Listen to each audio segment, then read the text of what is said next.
Welcome to the Visionary Chronicles.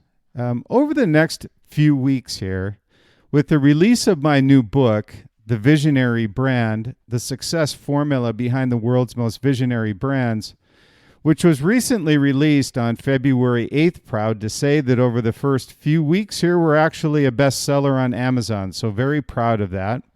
And what I would like to do is actually give you some insight into the Visionary Brand, kind of take you through these podcasts piece by piece as to what the makeup of a visionary brand is and kind of the insight behind why I wrote the book, how I wrote the book, give you a little bit of a feel for this labor of love of mine that took over 18 months to bring to culmination. So things that we'll talk about and just a little bit of an overview over the next few weeks of what are we going to be talking about is really what makes a brand truly visionary. You know, is it product, innovation, culture, marketing?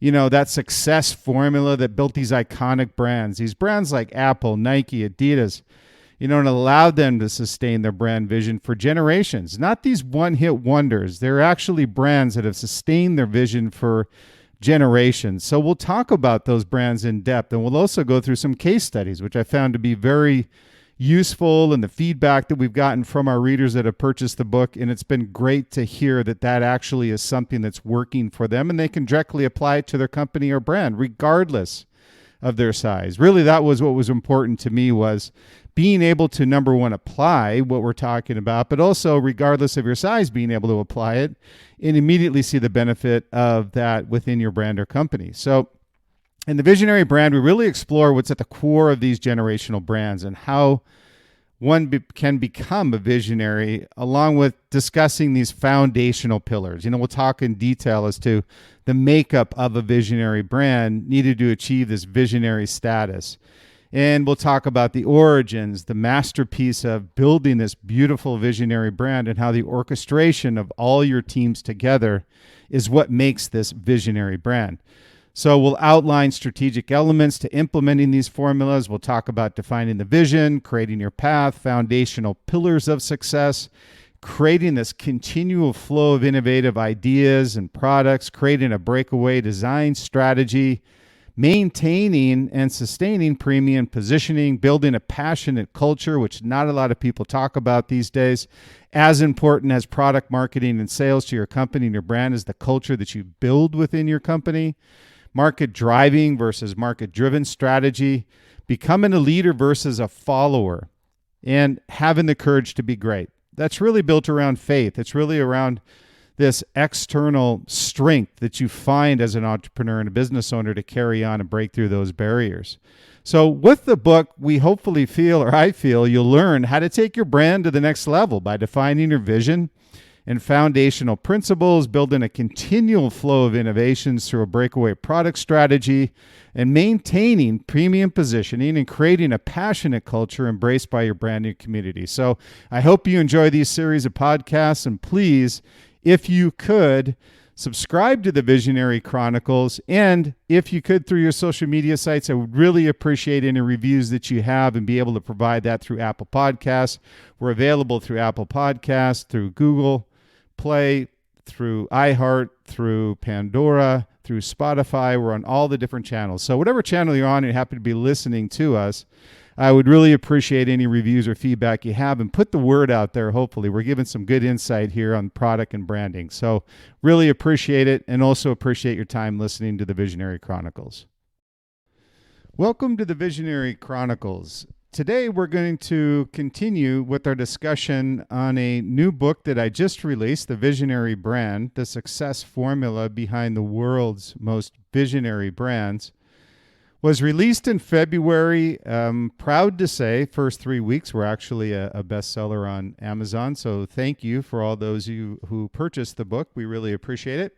More importantly, we appreciate the fact of all the comments that I've received back in regards to the simple sophistication behind the book and the ability for people, regardless of size and company and role within the brand, are able to apply these principles that I put into the book. So to me, that's what I'm most proud of, but it doesn't hurt to be bestseller on Amazon. That certainly is something I'm very proud of and something I really appreciate. So as I had mentioned, over the next several weeks, what I wanted to do is give you a little bit of insight into The Visionary Brand, kind of a little bit of a chapter by chapter. Certainly, we hope you go out and buy the book, but I wanted to give you a little bit of an overview of each chapter in the book. So this one we're talking about today is what I affectionately call the visionary or the vision paradox. And what it is what you'll find inside of companies and brands, whether I've been associated with a global brand. I've been fortunate to be with those brands, but also through Liquid Mind, a brand strategy firm that I run in Southern California.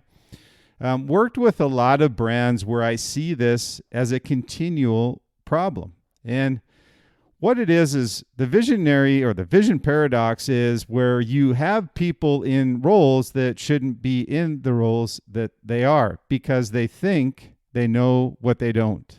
And what I mean by that is people in roles where, hey, they were born to be a designer. They were born to be in operations, and they're very talented at it. But what they want is to go in and disrupt different functional groups just based on the fact that they have a passion for it, but really not a skill set for it. So what happens is the vision of what they think they can do and who they are is in contrast to the reality of what they truly can do for the company and the brand. And it causes problems and disruptions inside of companies and brands. And I see it too many times. And what happens is that it disrupts those groups that are trying to create this beautiful flow and orchestration of working together as a team. And so I affectionately say, just because I can see does not mean I have vision. And what I mean by that is, just because you want to be a designer doesn't mean you're a designer. Just because you want to be a graphic designer does not mean you're a graphic designer. You have to have the talent and skill set to go with it. You got to be able to gel with the team, be able to contribute to the team and the brand as a whole. So this vision paradox I talk about in the book is really built around that concept. So what I talk about is the concept itself, and then I also talk about what this vision actually leads to if you eliminate this vision paradox. And so this vision paradox is a dilemma faced by many brands, almost every brand that I've worked with and or brands through Liquid Mind.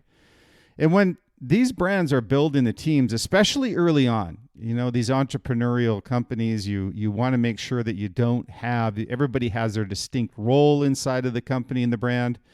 The entrepreneur is a jack of all trades in most instances. And you bring people onto the team with a very complementary skill set, not overlapping. So certainly you don't want someone who's coming in and operations or somebody in sales that thinks they're a marketer or a marketer that thinks they can do sales. So, you know, they certainly work together as a team. I'm not saying that. We talk about that later in the book in the power triad, which is this triad of product, marketing, and sales, and how cohesively they work together to drive the engine of the brand. But what you want to make sure of is that you put people in the right place. And probably the best analogy that I've seen is an orchestra.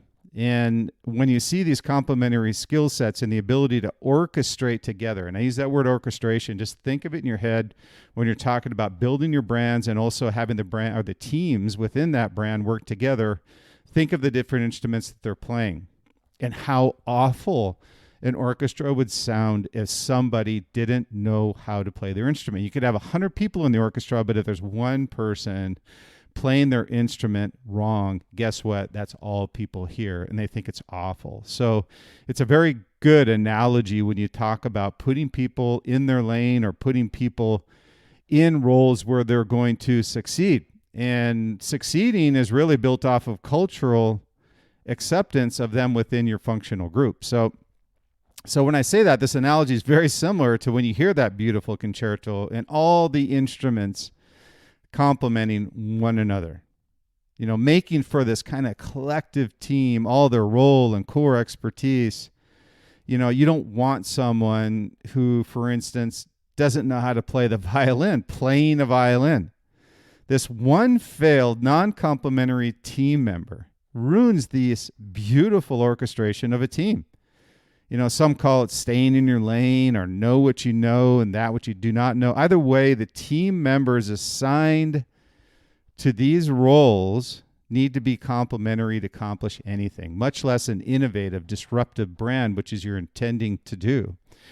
So, especially in the early stages, but also when you look at brands that think they're brands, and again, that falls underneath the vision paradox as well, is you get brands that'll go, hey, when I'm working with, and I'll give you a great example, many times with Liquid Mind, hey, how do we become an Oakley? Hey, how do we become a Nike? Well, you just don't become a great brand. You have to earn that right through loyalty and trust. And so those are two complementary pillar foundational principles that we talk about with great brands. So when you look at this, the team member's skill set and making sure that you have those skill sets complementary to one another so you can accomplish the ability for you to become disruptive and so you can effectively become a great brand. So, having been in these global brands overseeing product, marketing, and business development, there's a method to these brands' success. And this method includes clearly defining roles specific to team members' skill set. And I don't care if it's a startup or if it's an ongoing brand, the more you can have a cohesive skill set that complements one another on a team, in particular with product.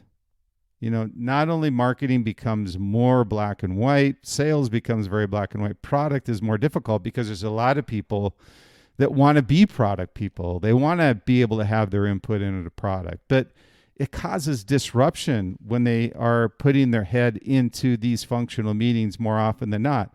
You want to have the freedom of these creators building beautiful product that is right for their customer. It also is something that they're executing the vision on. The vision directly goes into the product team. So you want to make sure they have the tools to succeed. Not only the tools, but the ability to succeed.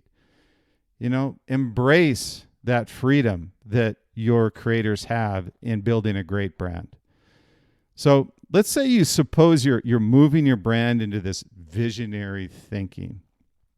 And I talk about it in the book quite a lot, is all of these different pieces of the foundation.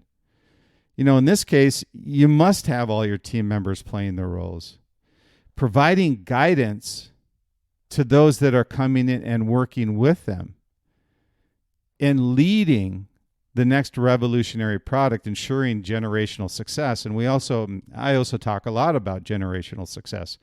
I'm not a big fan of one-hit wonders. I want to make sure that when you have this pipeline of innovation, you could surf that thing for generations. And that's a key principle when we talk about in the book. And the book really is a progression from the start of the makeup and the elements of a visionary brand and all of those pieces of that formula that go into creating a visionary brand. There's a reason that I said the visionary brand, because all the brands that I've been with, all the books that I've read and the books and companies that I talk about, I really didn't find a visionary brand. So there's a specific reason why I say the visionary brand, because there really isn't a visionary brand. There's brands that are close. There's Nike, there's Adidas, there's even when you look at Tesla and you look at Apple, all of these are truly visionary brands, but they're not a visionary brand. They have weaknesses just like every other company. And we explore those in the book. And we also give case studies in the book. So to give you an idea of what are those weaknesses these great brands have and how can I achieve visionary status with my company and brand. So there are brand principles realized through the elimination of this vision paradox and the adoption of a visionary foundation that I talk about. So I talk about the vision paradox because you need to, number one, understand it. Number two, eliminate it. Move people into roles where they're going to succeed. Be a leader. Be a visionary leader. You have a vision for your brand. Make sure it gets executed through the people and the culture that you're establishing with your company. So that is a foundational principle that can't change.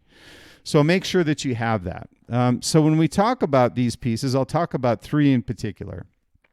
In the first, when you talk about a visionary brand, is they always have what I affectionately call term of breakaway product pipeline. It's surfing this product pipeline from the beginning of this. When you look at the supply chain, I kind of look at that as this wave. Because that's visually what people look at when they say, hey, how are we positioning this product? What demographic? What are we targeting? All that falls along the supply and demand chain. It could be people on early adopters all the way through late adopters. You need to have products on that pipeline that are going to cover all price points and all margins, so you can capture market share as a result. So this breakaway product pipeline, what is it? I'll give you a brief overview, and the book gives you more detailed analysis along with case studies. So when we look at it, it's a result of creating a vision, building an insanely great team, providing the tools to succeed, embracing failure, and rewarding creators for realizing the vision of what the brand is all about. And that's who's really creating and executing on the vision is the product team. But they are the engine behind a visionary brand. Let them have their freedom. Let them have their peace. Let them allow them to create great products, be able to revolutionize the brand, not evolve it. Evolving is great, but it's incremental. Revolution is disruptive. The next point we talk about in the book is called foresight. When we talk about foresight, it's really realizing the vision of the visionary themselves. It's the ability for that visionary to see the future and to be able to interpret that future to be realized through the brand's creators. So it's really that foresight, and that's why there's so few visionaries in the marketplace. People may think they're visionaries, and why I love this chapter in the book, because when you talk about this vision paradox, we're very visionary, we have these innovative products, and people throw that word around way too loosely. Disruption is innovation on steroids. You can be innovative but incremental at the same time, and that may be great for a period of time, but it's short-term thinking and not generational in nature. So you need to have this foresight. So foresight involves anticipation. I call it not waiting around, knowing what your customers desire before they do. It's not incremental improvement. It's not refining. It's a vision of what can be, not what is. And the third point is revolution, recreate. And we talk about this in the book because when you look at a revolution, do you feel like your product is revolutionary? It's something that either is creating something that has not yet been created and or making something better that is already created. So revolution versus recreate. So that's the difference between those two. Revolution is much harder. Revolution is like a disruption. It's a complete change of how you think, how you operate, how you do your day-to-day, whether it's more efficient. And I love what Steve Jobs said where he mentioned simple sophistication. You can have a sophisticated product, but it doesn't have to be complicated. And that's where Steve brought in his creators, his poets, those that knew human nature, that knew what the consumer was looking for, knew how the consumer used the product, how they wanted to use the product, how you needed it to be simple. The sophistication piece is taken by the tech side of the business. So that's the sophistication. The simple sophistication, the simple piece is integrated into the product by those creators. So one quote that I love is, incrementalism is innovation's worst enemy. Nicholas Negroponte from MIT. I thought it was a beautiful way of talking about revolution and recreate and the difference between that. Incrementalism is not innovation. You need to have something that is not an imitator, but rather an innovator. So your ability to out-innovate yourself first is a key ingredient to being generational. We did this all the time at Oakley. We didn't care about the competition. We knew that if we out-innovated ourselves, that our competitors would always be in the rearview mirror. So find ways to take your breakaway product strategy and squeeze the competition across all price tiers. I talked earlier about the supply and demand chain. Squeeze them on the front end and the back end across all price points without degrading brand equity. We talk about that in the book. It's called the squeeze. And it's something that actually has crushed competitors as a result of properly implementing it or not properly implementing it and the damage that it causes. So you want to be able to squeeze your competition across all these price tiers while surfing other products that enter the pipeline on the front end and the back end. Not a one-hit wonder strategy, but rather one that provides products across the entire supply and demand chain. Capturing market share while not degrading brand equity is the key ingredient to properly executing that strategy. It's a very delicate balance, and very few have been able to do it successfully. We talk about Apple in the book. We talk about Nike case studies in the book, Under Armour. So those humble enough to understand their weaknesses and utilize their strengths complement the brand team and become part of an orchestration. A masterpiece driven by a passion for being part of a team who desire and want to be generational. So hopefully you found this useful. This is another chapter in the book, The Visionary Brand, the success formula behind the world's most visionary brands. It's available through all distribution channels, Amazon, Barnes & Noble, Books A Million. So thank you to those who have purchased the book, and hopefully you find this episode of the Visionary Chronicles useful. And again, I say we really appreciate any feedback you have and also any reviews you might want to put out on our podcast and the channels that we currently have the Visionary Chronicles on. I wanted to thank you for listening to the Visionary Chronicles podcast. And hopefully you find the information that we put out each week very useful. And what we found through reviews and when we were originally putting together their Visionary podcast was found both personal and professional advice as well as information those listening to the podcast were looking for. So we wanted to be unique in that way, and hopefully you found that to be the case. And appreciate the reviews that you've been sending in, and we would certainly appreciate you signing up for our newsletter as well, which is an expansion upon what you're seeing on or hearing on the Visionary Chronicles podcast. And you can find that at two locations. One is bryansmeltzer.com, BRYANSMELTZER.com, or our company site, liquidmindsite.com, LIQUIDMIND site, SITE.com. So we would appreciate any reviews, additional reviews, comments you may have. Sign up for the newsletter, and we look forward to talking with you next week.